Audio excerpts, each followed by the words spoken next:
समुत्कर्ष समिति से जुड़ी सभी जानकारियां प्राप्त करने के लिए हमारे YouTube चैनल समुत्कर्ष समिति को अवश्य सब्सक्राइब करें।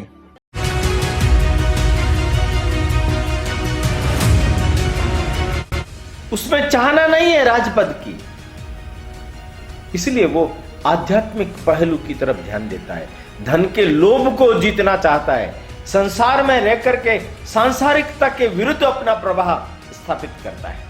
यह वो महानतम व्यक्ति है जो अपने लिए छोटे से छोटा काम चुन रहा है। पत्तल दोने जूठे उठाने से लगाकर विद्वानों का, ब्राह्मणों का पाद प्रक्षालन करने तक, ये सब काम जो कर पाता है उसकी गरिमा बढ़ जाती है। और जब श्रेष्ठतम व्यक्ति इस काम को करता है तो हर एक व्यक्ति के लिए यह संदेश जाता है, हमें अपने आचरण पर ध्यान देना चाहिए।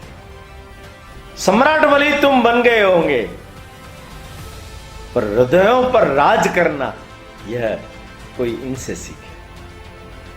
ज्ञानियों में ज्ञानी, युद्ध पतियों में युद्धपति, राजाओं में महाराजा, हर नीति, कला, धर्म उनका मर्मज्ञ। सुदर्शन चक्र अंगुली में लहराने लगा।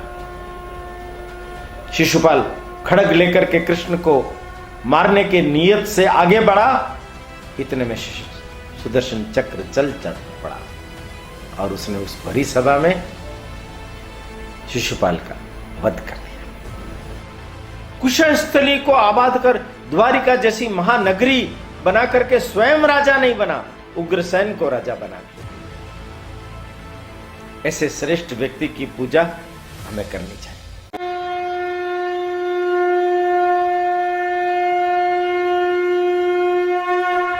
आज हमारे बीच में हमारे जो मुख्य उद्बोधन करता है, हमारे प्रेरक, हमारे पथ प्रदर्शक, वर्ष 1986 से जो अपना जीवन राष्ट्र निर्माण और राष्ट्र सेवा के लिए समर्पित कर चुके हैं, ऐसे संघ के प्रचारक माननीय ओमजी भाई साहब, आप एक प्रखर लेखक, विचारक हैं।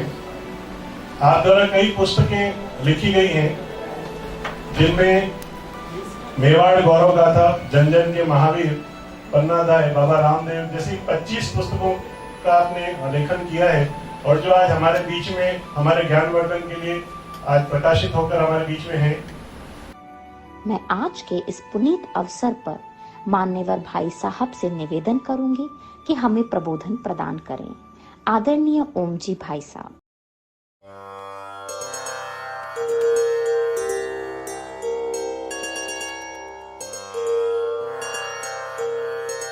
हिंदू भूमे सुरक्षार्थ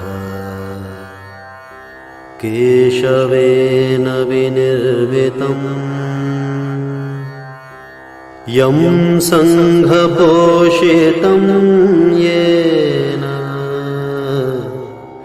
गुरुं तं प्रणमाम्यहम्।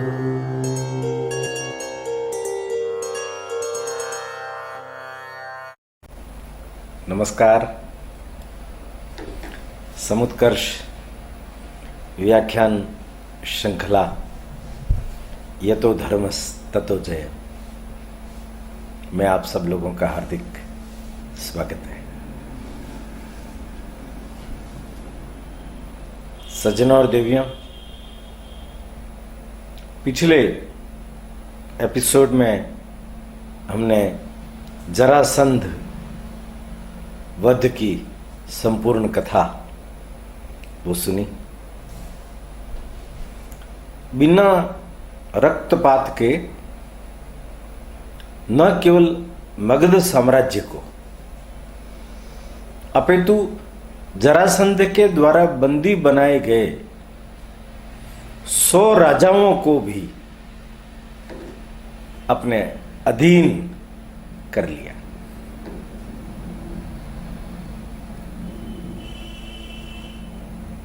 इंद्रप्रस्थ में श्री कृष्ण, भीम, अर्जुन, इनका स्वागत हुआ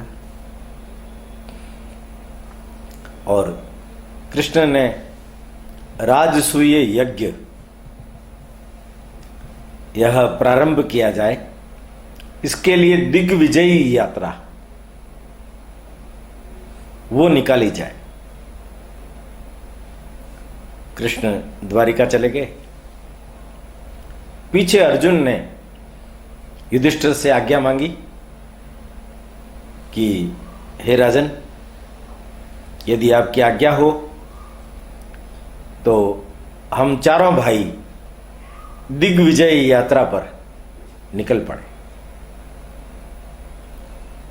युधिष्ठिर की आज्ञा पाकर अर्जुन उत्तर की ओर गए, भीम पूरब की ओर गए, सहदेव दक्षिण की ओर गए और नकुल पश्चिम की ओर गए।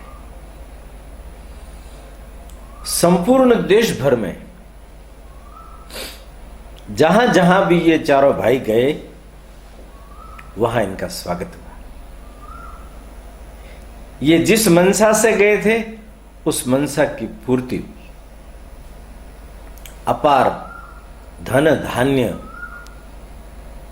युद्ध सामग्री यह प्राप्त हुई। कहीं कहीं छुटपुट विरोध का भी सामना करना पड़ा, पर एक नगण्य सा युद्ध कहना चाहिए वह हुआ। चारों भाई अपनी विजय यात्रा को संपूर्ण कर इंद्रप्रस्थ आए। इंद्रप्रस्थ का खजाना धन धान्य से परिपूर्ण हो गया। अब राजसूय यज्ञ यह करना है, इसके लिए कैसे तैयारी करें, क्या करें? कृष्ण भगवान को आमंत्रित किया गया, वेद व्यास जी को आमंत्रित किया गया। ये लोग आए, इनका स्वागत सत्कार हुआ और विचार विमर्श के लिए सभा प्रारंभ हुई। युधिष्ठिर कहते हैं कि मैं जो राजसूय यज्ञ करना चाह रहा हूं, उसके पीछे मेरी मनसा सम्राट बनने की नहीं है। मैं चाहता हूं इस धन धान्य का लोभ मेरे मन में पैदा न हो जाए, इसलिए मैं इसे बांट देना चाहता हूं। यह अन्य राजाओं में ईर्ष्या का कारण नहीं बनना चाहिए। यह नृशंसता का कारण नहीं बनना चाहिए, हिंसा का कारण नहीं बनना चाहिए। हे माधव, मैं तो डर गया था। चारों भाई जब युद्ध के लिए निकले तो मुझे लगा था कि भारी नरसंहार होगा, किंतु मैं खुश हूं, प्रसन्न हूं। एक छुटपुट रक्तपात के सिवाय, हिंसा के सिवाय हमें सभी जगह सत्कार प्राप्त हुआ। भीम भी सभा में थे, थोड़ा हंस करके कहने लगे कि गोविंद, बड़े भ्राता की यही सबसे बड़ी समस्या है कि वे सम्राट नहीं बनना चाहते। वो आध्यात्म, धर्म, उसके लिए ही सब कुछ काम करना चाहते हैं। कृष्ण मुस्कुरा दिए। कृष्ण ने पूछा कि भाई, अब राजसूय यज्ञ हम प्रारंभ करने जा रहे हैं, तो हस्तिनापुर का क्या समाचार है? भीम ने कहा, मेरा मत स्पष्ट है, हस्तिनापुर को इस राजसूय यज्ञ के अंदर नहीं आमंत्रित किया जाए। महर्षि वेदव्यास ने कहा कि यह कैसे संभव है? सम्राट तो सार्वभौमिक होता है, सम्राट तो सार्वभौमिक होता है। और अगर हस्तिनापुर को नहीं जीता गया या नहीं आमंत्रित किया गया तो यह सार्वभौमिकता और यह यज्ञ अधूरा रह जाएगा और युधिष्ठिर सम्राट यह पद प्राप्त नहीं कर पाएंगे। युधिष्ठिर ने कहा, मैं हस्तिनापुर को जीतना नहीं चाहता, युद्ध नहीं करना चाहता। हस्तिनापुर और इंद्रप्रस्थ दोनों एक ही चीज है। यह कैसे हो सकता है? हम इतना बड़ा यज्ञ कर रहे हैं और पितामह को, आचार्य को, पितृव्य को आमंत्रित न करें। भीम ने कहा, उन्हें भले ही आमंत्रित करो किंतु दुर्योधन को मत करना। मुस्कुराए श्री कृष्ण, यह शिष्टाचार के विरुद्ध होगा, बुलाना तो सबको पड़ेगा। भेजा गया आमंत्रण, नकुल को भेजा गया, उन्हें आमंत्रित करके बुलाया गया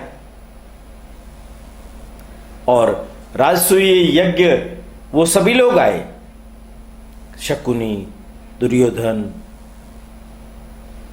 दुशासन, धृतराष्ट्र, भीष्म पितामह, कृपाचार्य, द्रोण, सभी आए। कार्यों का बंटवारा किया गया, राजसूय यज्ञ में कार्यों का बंटवारा किया गया। युधिष्ठिर ने कहा, हे कृष्ण, हम सब भाइयों की एक ही इच्छा है, तुम यज्ञ की दीक्षा लो, यज्ञ तुम पूरा करो, हम तुम्हारे पीछे पीछे इस सारे कार्य को पूरा करेंगे, तुम्हारी आज्ञा के अनुसार हम सब चलेंगे। वेद व्यास जी ने कहा, यह उचित बात है। श्री कृष्ण ने कहा, नहीं, यज्ञ सम्राट के लिए होता है और सम्राट होने की पात्रता मुझ में नहीं है। देखिए आप, जो लाखों करोड़ों हृदयों का सम्राट है, जिसने अपनी नीति से न केवल आचार्यों को, ब्राह्मणों को, राजाओं को, अपितु प्रजाजनों को भी जीत लिया है, वो कहता है कि मेरे में सम्राट होने की योग्यता नहीं है। सम्राट होने के लिए शत्रुओं का मान मर्दन, धन धान्य की परिपूर्णता, तपोपूर्ण जीवन, नीति मत शासन और प्रजा वत्सलता, यह गुण होने चाहिए। ये धर्म साक्षात युधिष्ठिर में जीवित है और इसलिए हम युधिष्ठिर को अग्रणी भूमिका में रखकर सम्राट बना करके इस कार्य को आगे बढ़ाएंगे। तो युधिष्ठिर ने कहा, तो प्रभु ठीक है, आपकी आज्ञा है तो मैं इसका पालन करूंगा, किंतु इस संपूर्ण महायज्ञ का तंत्री, व्यवस्थापक, प्रमुख, उसके नाते तो आपको ही यह भूमिका निभानी पड़ेगी। फिर कृष्ण मुस्कुराए, कहने लगे, नहीं, यह संभव नहीं। यज्ञ के तंत्री के रूप में पूज्य भीष्म पितामह और द्रोणाचार्य जैसे बड़े विद्वान जन उपस्थित हैं, यह उत्तरदायित्व उन्हें सौंपा जाए। मेरे लिए तो केवल एक ही कार्य इस यज्ञ में रहेगा और वो रहेगा विद्वानों का, ब्राह्मणों का चरण प्रक्षालन। देखिए आप, और इस यज्ञ के अंदर जितने सारे लोग आएंगे वो भोजन प्राप्त करेंगे, तो उनकी पत्तल दोने, जूठे पत्तल दोने उठाने का काम यह मेरे पास रहेगा।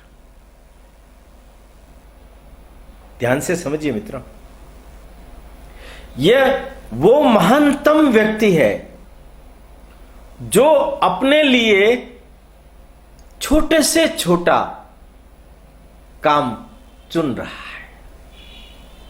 यह काम उसकी महानता को और अधिक विभूषित करता है। कार्य कोई छोटा नहीं होता।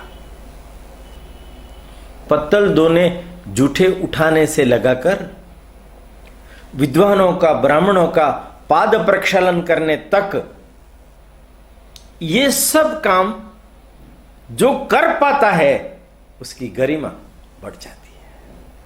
और जब श्रेष्ठतम व्यक्ति इस काम को करता है तो हर एक व्यक्ति के लिए यह संदेश जाता है, हमें अपने आचरण पर ध्यान देना चाहिए, हमें अपने व्यवहार पर ध्यान देना चाहिए।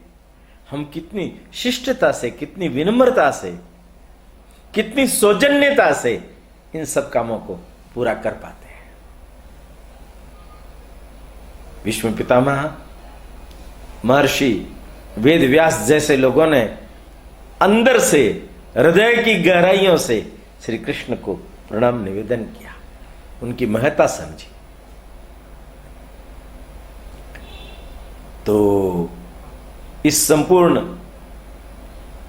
यज्ञ को संचालन करने की भूमिका वो तो पूज्य गुरुदेव आपके पास ही रहेगी। आपसे बढ़कर के और दूसरा कौन इस यज्ञ का ब्रह्मा होगा। आगे के यज्ञ के उत्तरदायित्वों के लिए भी आप व्यवस्था कर दीजिए ना श्री कृष्ण। कृष्ण ने कहा कि गुरुदेव, जब ब्रह्मा आप बन गए तो उसके आगे की नियुक्तियां तो सब आपका ही अधिकार है, मेरा नहीं है। याज्ञवल्क्य को अर्धवर्यु बनाया गया। यज्ञ के होता के रूप में धौम्य और पेल को नियुक्त किया गया और मुख्य कार्यकारी सुदासन, उसको, वो ऋग्वेद के बहुत अच्छे जानकार थे, उनको किया गया। और याज्ञवल्क्य को सामगान का जो ज्ञान था उसके रूप में उन्हें भी यज्ञ भागीदारी दी गई। अन्य व्यवस्थाएं कौन संभालेगा? देखिए आप, ये कितनी बड़ी विचित्र बात है कि इस पूरे संपूर्ण यज्ञ का निर्णय करने वाली टोली, और यज्ञ किसके लिए हो रहा है? पांडवों के लिए। वो पांडव लोग मिलकर के किस बात को निर्धारित कर रहे हैं? भीष्म और द्रोण ये तंत्री होंगे। कृपाचार्य के पास में विद्वानों को धन धान्य देकर उनका सत्कार करने का उत्तरदायित्व होगा। दुशासन के पास भोजन व्यवस्था, दुर्योधन के पास में जो राजा लोग उपहार लेकर के आएंगे उसको ग्रहण करके खजाने में रखने की व्यवस्था। अब कल्पना कीजिए, अश्वत्थामा को अन्य प्रमुख विद्वान लोगों की संपूर्ण रहने की, करने की सारी व्यवस्थाएं, राजाओं के रहने की व्यवस्थाएं, जयद्रथ को राजाओं का सत्कार करने की व्यवस्था। कैसा विचित्र खेल है। जो लोग, जिनके लिए राजसूय यज्ञ हो रहा है, वो लोग उस यज्ञ के आध्यात्मिक पक्ष में ही अपने जीवन का अहोभाग्य मान रहे हैं, और सारा संसार पक्ष कौरवों के पास, हस्तिनापुर वालों के पास है। युधिष्ठिर जो है वो साक्षात धर्म का अवतार है। वो समझता है उसमें चाहना नहीं है राजपद की, इसलिए वो आध्यात्मिक पहलू की तरफ ध्यान देता है। धन के लोभ को जीतना चाहता है, संसार में रह करके सांसारिकता के विरुद्ध अपना प्रवाह स्थापित करता है। शुरू होता है यज्ञ। यज्ञ की सारी प्रक्रिया सानंद सुसंपन्न हुई, सारी व्यवस्थाएं ठीक ढंग से संपन्न हुई। सारे राजा महाराजा उपहार वगैरह लेकर के आए, गदगद होकर के उस सारी सभा में सम्मिलित हुए और यज्ञ की पूर्णाहुति के अवसर पर एक राजसभा का आयोजन जब होता है तो उसमें युधिष्ठिर भीष्म पितामह से पूछते हैं, हे पितामह, आप बताइए, यहां एक से बढ़कर के एक ऋत्विज, ब्राह्मण, राजा लोग सब उपस्थित हैं, मैं अग्र पूजा किसकी करूं? क्योंकि अग्र पूजा के पश्चात ही बाकी सब लोगों को पूजित करके उनका सत्कार किया जाएगा। भीष्म पितामह ने मुस्कुरा करके युधिष्ठिर को कहा, बेटा, आज तुमने जो इतना बड़ा महान कार्य किया है, उस कार्य के लिए योग्य व्यक्ति अग्र पूजा के लिए चाहिए। इस सभा में महर्षि वेदव्यास से लगा करके बाकी सब पर भी मैं दृष्टि डालता हूं, सब एक से बढ़कर एक है। ये तुमने बिल्कुल उचित ही कहा, किंतु मेरे मन में आता है अपने बीच में साक्षात भगवान वासुदेव श्री कृष्ण उपस्थित है। उन्हें अग्र पूजा के लिए सबसे पहले आमंत्रित किया जाना चाहिए। सारी सभा ने करतल ध्वनि से इस मत का स्वागत किया। ये राजाओं में राजा है, ये महाराजा है, ये चक्रवर्ती है, सम्राट बलि तुम बन गए होंगे, पर हृदयों पर राज करना यह कोई इनसे सीखे। ज्ञानियों में ज्ञानी, युद्ध पतियों में युद्धपति, राजाओं में महाराजा, हर नीति, कला, धर्म उनका मर्मज्ञ, और अपने संपूर्ण जीवन में दुराचारी, अन्यायी, दुष्टों का दमन करने का जो साहस रखता हो, वही तो अग्र पूजा के लिए योग्य होता है। जरासंध को जिसने चुटकियों से मसल दिया, कंस को एक मुष्टि प्रहार से धराशायी कर दिया, काल यवन को युक्ति पूर्वक समाप्त कर दिया, कुशस्थली को आबाद कर द्वारिका जैसी महानगरी बना करके स्वयं राजा नहीं बना, उग्रसेन को राजा बना दिया। ऐसे श्रेष्ठ व्यक्ति की पूजा हमें करनी चाहिए। श्री कृष्ण को अग्र पूजा के स्थान पर लाया गया, पाद प्रक्षालन के लिए पात्र लाए गए। यह सब हो ही रहा था कि अचानक शिशुपाल, चेदी नरेश शिशुपाल, वो उठ करके खड़ा हो गया। कृष्ण और शिशुपाल की शत्रुता जगत विख्यात है। शिशुपाल भीष्म के यहां रुक्मणी से विवाह करने गया था, तो रुक्मणी के आग्रह पर श्री कृष्ण ने रुक्मणी का हरण कर लिया था। हर जगह पर जरासंध का सेनापति बन गया था, जरासंध को उसने मार दिया।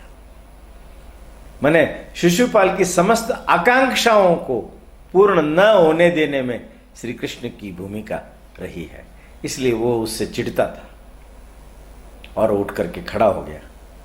युधिष्ठिर, तुमने क्या हमें इस सभा के अंदर अपमानित करने के लिए बुलाया है? हम तुम्हारे संबंधी हैं, सौजन्यता से यहां आए हैं, तुम हमारा अपमान कर रहे हो।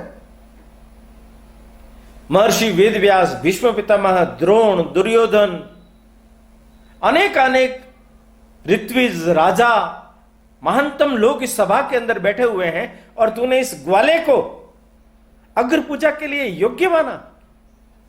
पितामह की तो अकल सठिया गई है, बुढ़ापे के अंदर उनको कुछ भी मालूम नहीं पड़ता है, उनकी दृष्टि दीर्घगामिनी नहीं है, वो समझते ही नहीं है, उनको गुणों की परख ही नहीं है। परंतु तुम तो समझते हो ना, ये ग्वाला क्या किया इसने। बचपन के अंदर इसने एक स्त्री को मार दिया, पूतना। कोई किसी घोड़े को, कोई किसी बैल को मारने से महान नहीं होता। बांबियों का सा पर्वत अपने हाथों पर 7 दिन तक उठाकर गोवर्धन को अपना महिमा मंडन करने लगा। जिस कंस के नमक पर यह पला बड़ा हुआ, उस मामा को इसने मार दिया। जरासंध को अर्जुन और भीम को साथ ले जा करके षड्यंत्र पूर्वक मार दिया। इस प्रकार का निकृष्टतम चरित्र का व्यक्ति, उसको तुम ऐसे उत्कृष्ट आसन पर, सिंहासन पर देख करके हम सब लोगों का अपमान करना चाहते हो। भीष्म पितामह ने कहा, तुम्हारी बात ठीक है, किंतु श्री कृष्ण के समान योग्य व्यक्ति इस संपूर्ण धरती पर उपलब्ध नहीं है। यह वेदव्यास जी का कथन है।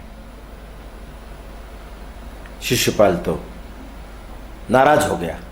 उसने कहा, इस सभा के अंदर मैं नहीं रहूंगा। उसके पीछे सुनीत, यूपपति, भीष्मक, दंतवक्त्र राजा भी उठ करके जाने लगे। इस सभा का दृश्य बदल गया, कोलाहल होने लगा। युधिष्ठिर ने हाथ जोड़े, शिशुपाल को मनाने की चेष्टा की। बड़ी मुश्किल से वो उनको मना करके वापस अंदर लेकर के आए। आओ अपन बैठ के विचार विमर्श करते हैं, अंदर तो आओ। आप सभा छोड़ करके क्यों जा रहे हो?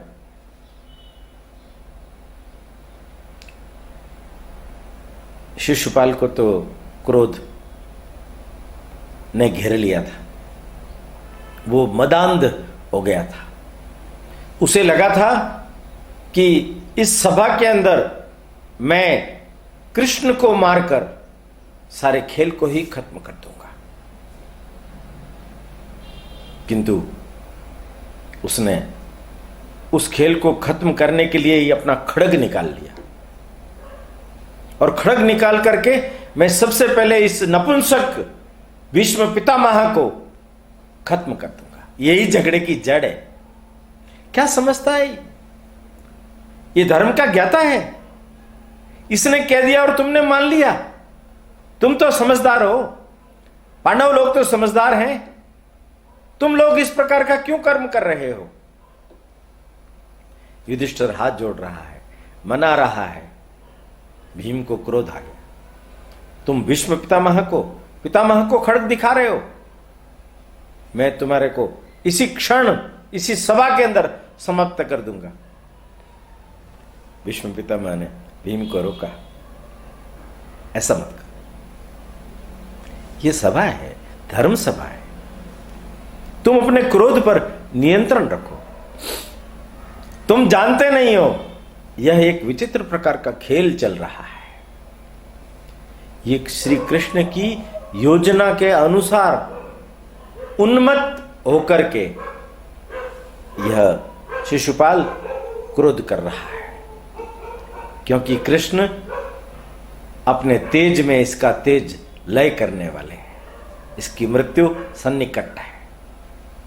तुम जानते हो भीम, यह चेदीराज दाम घोष का पुत्र है। इसकी मां श्रुतश्रवा कृष्ण की बुआ है, आप लोगों की मौसी है। जब यह पैदा हुआ था तो इसके 3 नेत्र थे, 4 हाथ थे। ऐसे विचित्र प्रकार के बालक के जन्म लेने पर चेदी नरेश घबरा गए। परिवार के सारे जन घबरा गए। उन लोगों ने निर्णय किया ऐसे बालक का परित्याग कर देना चाहिए। और यह बालक गद्धों की तरह रह रहा है जन्मते ही। इतने में एक आकाशवाणी हुई और उसने बोला, हे चेदी नरेश, घबराने की कोई आवश्यकता नहीं, डरने की कोई आवश्यकता नहीं। यह बालक श्रीमान और महाबली होगा, इसका लालन पालन करो।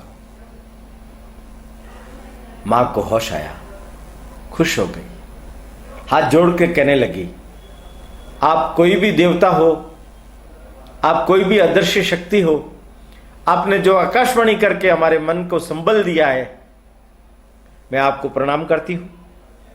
मैं आपसे प्रार्थना करती हूं, हे प्रभु, इस बालक के अंदर ये जो विचित्रताएं दिखाई दे रही है, यह कैसे समाप्त होगी। आकाशवाणी ने कहा, जिस किसी व्यक्ति की गोद में जाने पर इसके दोनों अतिरिक्त हाथ और तीसरा एक अतिरिक्त नेत्र झड़ जाए, समाप्त हो जाए, तो समझना उस व्यक्ति के हाथ से इस बालक की मृत्यु सुनिश्चित है। ऐसे बालक का लालन पालन किया गया। विचित्र बालक के जन्म का समाचार सर्वत्र पहुंचा, देश भर से लोग आ करके देखने लगे। चेदी नरेश हरेक की गोद में उस बालक को देते थे, किंतु बालक जस का तस 4 हाथ 3 नेत्र वाला बना रहा।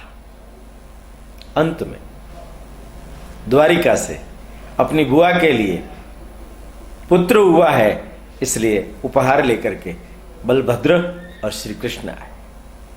बलभद्र की गोद में जब दिया गया तो कुछ नहीं हुआ, किंतु श्री कृष्ण की गोद में जैसे ही श्रुतश्रवा ने अपने इस विचित्र पुत्र को रखा, तत्काल दोनों अतिरिक्त हाथ, एक अतिरिक्त नेत्र समाप्त हो गया। श्रुतश्रवा रोने लग गए, फूट फूट के रोने लग गए। हे कृष्ण, मैं तुम्हारे समक्ष हाथ जोड़ती हूं, मैं जानती हूं तुम दुष्ट दलन के लिए ही पैदा हुए हो, और इस बालक के सारे लक्षण भी वही बता रहे हैं। मैं तुमसे प्रार्थना करती हूं, अभयदान मांगती हूं, मेरे पुत्र को जीवन दान दे दो। कृष्ण मुस्कुराए, बुआ घबराने की कोई बात नहीं है, मैं तुम्हें आश्वासन देता हूं कि यह बालक मृत्यु के समान, इसको मृत्यु दी जानी चाहिए, उसके समान 100 अपराध यदि ये कर लेगा तब तक मैं इसे क्षमा करता रहूंगा, किंतु 101वां जब ये अपराध करेगा, उस क्षण मेरा सुदर्शन चक्र इसकी गर्दन को काट देगा। इसलिए हे भीम, इसके 100 अपराध कृष्ण ने क्षमा कर दिए हैं, अब समय आ गया है। शिशुपाल यह सुनकर के क्रोधित हो गया। क्या उल्टी पुल्टी बातों से भीम को तुम भ्रष्ट कर रहे हो? मेरे को मार सके ऐसा कोई पैदा ही नहीं हुआ। ये ग्वाला, ये दूसरों को धोखा दे सकता है, पर शिशुपाल को धोखा नहीं दे सकता। सहदेव को क्रोध आ गया, वो उठ करके खड़े हुए। सभा के अंदर उन्होंने अपनी दाहिने पैर को पटका। मैं उस राजा के सिर के ऊपर अपने पैर को रख रहा हूं और मैं उसका सिर काट दूंगा जो इस सभा के अंदर श्री कृष्ण का विरोध करेगा, विश्व पितामह का विरोध करेगा, धर्म का विरोध करेगा। सहदेव की इस अवस्था को देख करके आकाश से फूल वृष्टि हुई। सब लोग सुनकर के गदगद हो गए। किसी भी राजा में चूं तक करने की हिम्मत नहीं हुई। शिशुपाल फिर क्रोधित हुए, हम इन गिदड़ भभकियों से डरने वाले नहीं हैं।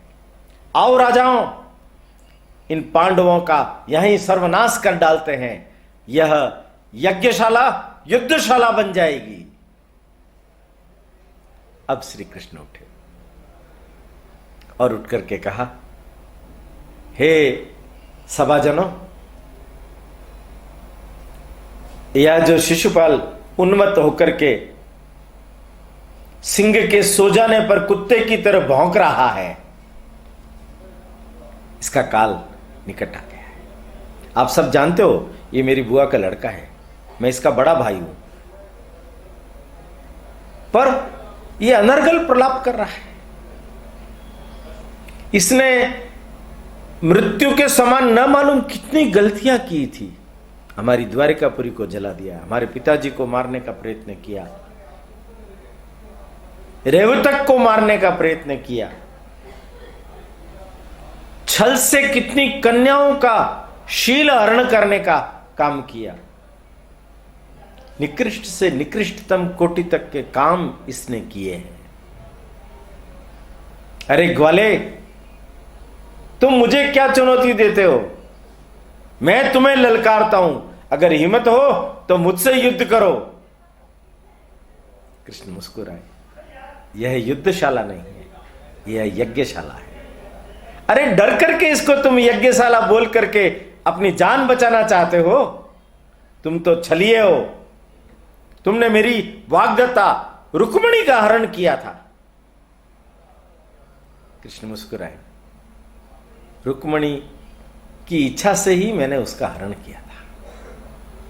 तुम लोग तो जरासंध के साथ मिलकर के, रुक्मी के साथ मिलकर के छल पूर्वक उस नारी रत्न का हरण कर रहे थे। मैंने तो एक स्त्री की रक्षा की है, और यह बात तुम्हें समझ में आ नहीं सकती।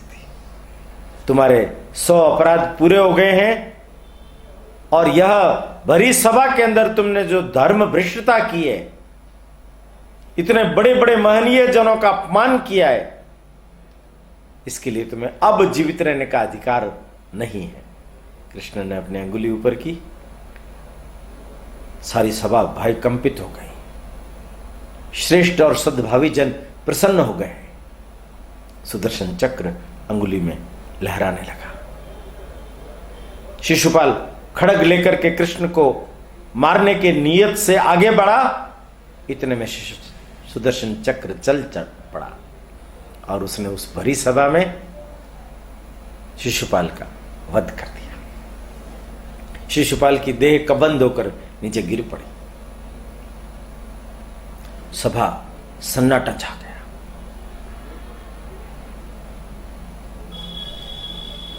युधिष्ठिर आगे आए। भीमसेन, चेदी नरेश के पुत्र धृष्टकेतु का राज्याभिषेक करो और शिशुपाल के भूत संस्कार की व्यवस्था करो। उनका शव हटाया गया, रक्त पहुंचा गया। फिर श्री कृष्ण की अग्र पूजा हुई। उस अग्र पूजा के बाद ब्राह्मणों को दान दक्षिणा देकर के यज्ञ की पूर्णाहुति हो गई। श्री कृष्ण ने पांडवों के पास जाकर के बोला, अपना यज्ञ सुसंपन्न हो गया है, अब मुझे आज्ञा दीजिए। धन धान्य से परिपूर्ण खजाना प्रजा पालन के लिए उपयोग कीजिए। कुंती बुआ, तुम्हारे 5 पुत्र सम्राट हो गए, उन्हें धर्म की शिक्षा देती रहना, धर्म कार्य की और उन्हें प्रवृत्त करती रहना। द्रौपदी और सुभद्रा से मिलकर के श्री कृष्ण ने द्वारिका प्रस्थान किया। वेद व्यास जी ने भी युधिष्ठिर से कहा कि सम्राट, यज्ञ सकुशल सुसंपन्न हो गया है, और यज्ञ के समाप्ति पर अग्र पूजा के समय जो शिशुपाल का वध हुआ है वो भी एक अच्छी बात हुई है। उसके कारण से जो राजा लोग हिंसाचारी है, उन दुष्टों का दलन होगा, वो शांत हो जाए, डर जाए। मुझे भी आज्ञा दो। उन्होंने कहा, युधिष्ठिर ने, हे महाराज, ये जो धूमकेतु, वज्रपात जैसे बड़े बड़े अनिष्ट, भूकंप वगैरह, क्या शिशुपाल के वध के कारण से शांत हो जाएंगे? वेद व्यास जी मुस्कुराए और कहा कि नहीं, शांत नहीं होंगे, उसका असर आएगा। आज से 13 वर्ष के बाद वो अवसर आएगा, भारी नरसंहार होगा, हिंसा होगी, भीम और अर्जुन के बल पराक्रम से सभी दुष्टों का दलन होगा। यह भविष्यवाणी करके वेदव्यास चले गए। यज्ञ सुसंपन्न हुआ, सभी लोग चले गए, किंतु दो लोग नहीं गए, दुर्योधन और शकुनी। वो नहीं, वो घूम फिर करके सब चीजों को देख रहे थे। इंद्रप्रस्थ की जो वैभवपूर्ण अवस्थाएं थी, उसके कारण से ईर्ष्या होने लग गई। राजाओं ने न मालूम कितने बड़े बड़े उपहार दिए। उन उपहारों को ग्रहण करके खजाने में डालते समय जल भुन करके राख हो गया था दुर्योधन। दुर्योधन की इस ईर्ष्याग्नि और शकुनी के षड्यंत्र से आगे कथा किस करवट आगे बढ़ती है, इसके लिए हमें एक और सप्ताह का इंतजार करना पड़ेगा। तब तक के लिए मैं विराम लेता हूं। नमस्कार, प्रणाम। समुत्कर्ष समिति से जुड़ी सभी जानकारियां प्राप्त करने के लिए हमारे YouTube चैनल समुत्कर्ष समिति को अवश्य सब्सक्राइब करें। आप सभी का समुत्कर्ष समिति के प्रति यही स्नेह और आत्मीय भाव बना रहे। धन्यवाद।